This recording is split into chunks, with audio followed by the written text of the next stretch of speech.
रामायण में हनुमान जी की वीरता की कहानी का जिक्र हर जगह मिलता है। इन्हें भगवान शिव का अंश अवतार और चिरंजीवी भी कहा गया है। ऐसी भी कथा है कि भगवान राम ने सृष्टि के अंत तक हनुमान जी को पृथ्वी पर सशरीर रहने का वरदान दिया है।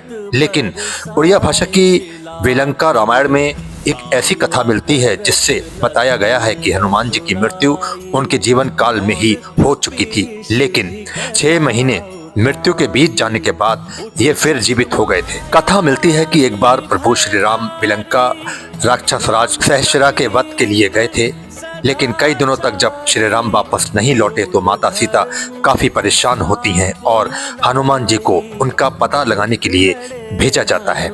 हनुमान जी श्री राम की खोज में विलंका पहुंचते हैं। वहां राक्षस राज की परेशानी देखकर वो समझ जाते हैं कि उनके प्रभु विलंका में ही हैं, लेकिन तमाम कोशिशों के बाद भी उन्हें श्री राम का पता नहीं चल पाता। इसके बाद वो राजभवन से बाहर निकलकर नगर में श्री राम की खोज में निकलते हैं।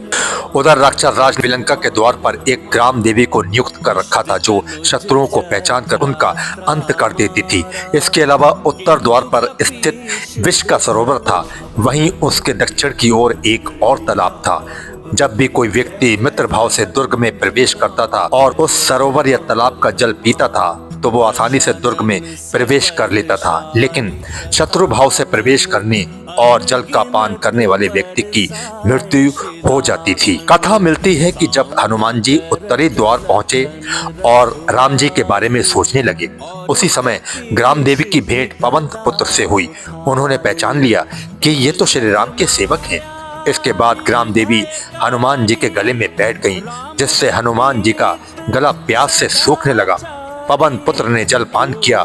जल ग्रहण करते ही उनके पूरे शरीर में विष फैल गया और उन्होंने अपने प्राण त्याग दिए। काफी दिन बीत गए, श्री राम का कुछ भी पता नहीं चल रहा था और पवन पुत्र का भी पता नहीं चल रहा था। सभी देवताओं ने पवन देव से पूछा कि आपका पुत्र कहाँ है, तो हनुमान समेत सबने उन्हें ढूंढना प्रारंभ किया। बृहस्पति देव ने बताया कि हनुमान जी की विलंका में मृत्यु हो चुकी है। इसके बाद वायुदेव दुखी हो गए। सृष्टि में वायु का संचार रुक जाने से जीवों के प्राण संकट में आ गए। ऐसी स्थिति देखकर सभी देवताओं ने वायुदेव से कहा कि वो सभी उनके पुत्र को जीवित कर देंगे, लेकिन वो अपना क्रोध शांत करें। इसके बाद कथा मिलती है कि सभी देवता विलंका गए और अमृत वर्षा संजीवनी मंत्र से हनुमान जी को पुनर्जीवित कर दिया। इस तरह हनुमान जी 6 महीने के बाद फिर जीवित हो उठे। किंतु कपीश